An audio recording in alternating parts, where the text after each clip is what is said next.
Hey, let's get into it. Picture a kid holding a mitt full of candy.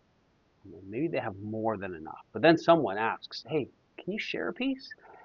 And suddenly, whoop, hand closes tight. A second ago, it was just candy. Now it feels like treasure. Now sharing one piece feels like it'll be losing everything. And that's not just a kid problem. Most of us know what it feels like to hold on tightly. We hold tightly to our money, our time, our energy, our comfort, our control, and honestly, we feel like we have reasons. Life is expensive. People have needs. Schedules are full.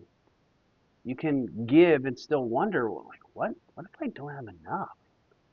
So we tell ourselves, I'll be generous later. When things settle down, when I have more margin, when I feel a little more secure. But later always has a way of staying later. If generosity depends on us feeling completely secure, then we'll never become generous people. In Proverbs 11:24 to 25.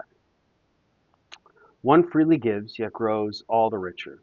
Another withholds what he should give and only suffers want. Whoever brings blessing will be enriched, and the one who waters will himself be watered. It sounds backwards, and often with Jesus, things seem upside down. The person who gives freely is the one who gains, and the person who holds back is the one who lacks. It's not a prosperity formula. It's not saying like I'll give God $10 and he owes me $100. That turns generosity into this like transaction. Proverbs is giving us wisdom about the kind of heart that actually flourishes. That a closed fist might feel safe, but it shrinks our soul.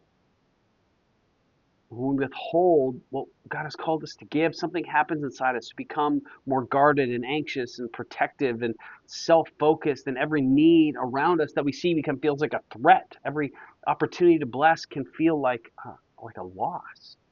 Generosity, though, opens us up. It reminds us that we are not owners of anything. We're stewards.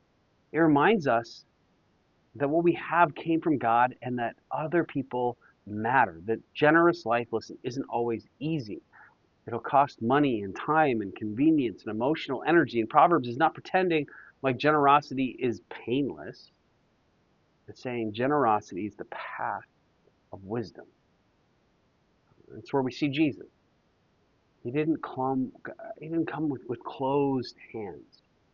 Close fist. He gave himself, not because we were impressive, not because we earned it, not because we could pay him back. He gave himself because God is generous. Grace is not God giving us leftovers. Grace is God giving himself.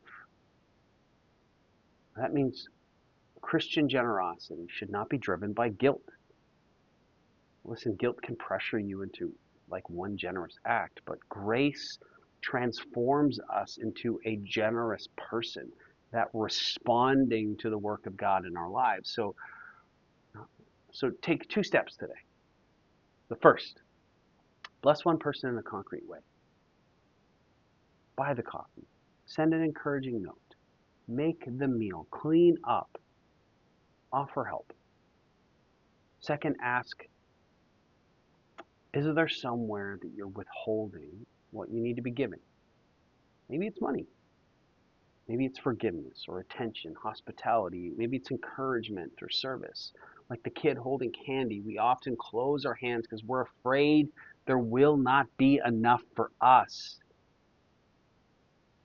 But the truth of the gospel is that in Jesus we have already received more grace and more life than we could ever earn. And listen, a closed fist might feel safe in the moment, but that clamping of our fists is kind of also like a clamping down on our hearts. Might feel safe, but open hands are free. Open hands bring life, a generous heart.